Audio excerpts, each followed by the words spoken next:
Hello viewers, আসসালামু আলাইকুম। মজাদার রান্না করে সবাইকে স্বাগতম। আজকে আবার আমি অনেক দিন পরে হাজির হয়ে গেলাম নতুন একটা রেসিপি নিয়ে। আমি আজকে টমেটোর টক কীভাবে রান্না করে এগুলোই আপনাদেরকে দেখাবো। টমেটোর টক রান্না করতে যে উপকরণগুলো লাগে আমি এখানে সেগুলো নিয়েছি টমেটো পরিষ্কার করে ধুয়ে কেটে নিয়েছি ধনিয়া পাতা, নিয়েছি কয়েকটা বড়ই, নিয়েছি জিরা বাটা, নিয়েছি শুকনো মরিচ আস্ত, নিয়েছি পেঁয়াজ কুচি, নিয়েছি কাঁচা মরিচ ও রসুন। আরও নিয়েছি এখানে একটা মাছের মাথাটা কেটে ধুয়ে পরিষ্কার করে নিয়েছি। এখন আমি টমেটোগুলো চুলায় নিয়ে যাব সিদ্ধ করতে। টমেটোটা যেহেতু পাকা, এই জন্য বেশি পানি দেওয়ার দরকার নেই। আমি অল্প একটু পানি দিয়ে টমেটোটা সিদ্ধ করে নেব। চুলায় আগে থেকে একটা পাতিল বসিয়ে রেখেছিলাম। এখানে এখন পরিমাণ মতো তেল দিয়ে দিব। তেলটা 2-3 মিনিট গরম হয়ে গেলে আমি এখানে পেঁয়াজ কুচিগুলো দিয়ে দিব।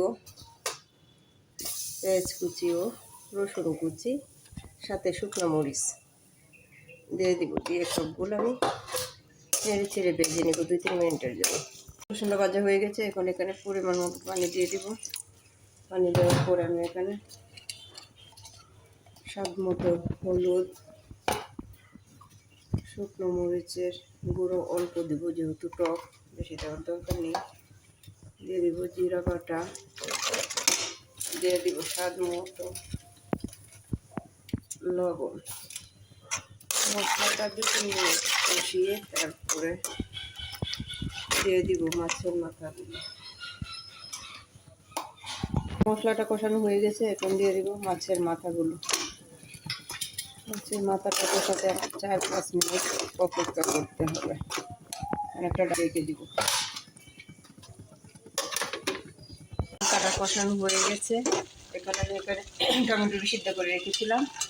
টমেটোটা দিয়ে দিব। টমেটোটা আমি বেশি ভাঙি নাই, আদা ভাঙা করে রেখেছি। আপনার ইচ্ছা করলে মিহি করে নিতে পারেন, কিন্তু আমি মিহি করি নাই।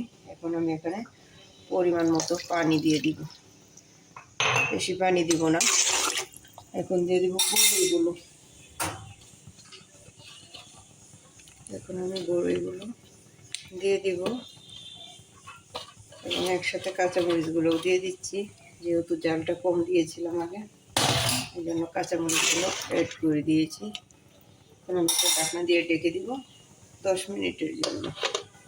তো এখন ধনিয়া পাতা দিয়ে আমি 2-3 মিনিট রেখে টকটা নামিয়ে নেব। তো রেডি হয়ে গেল আমার টমেটো ও বড়ইয়ের টক। ভালো লাগলে আমার চ্যানেলটা সাবস্ক্রাইব করে পাশে থাকবেন। আল্লাহ হাফেজ।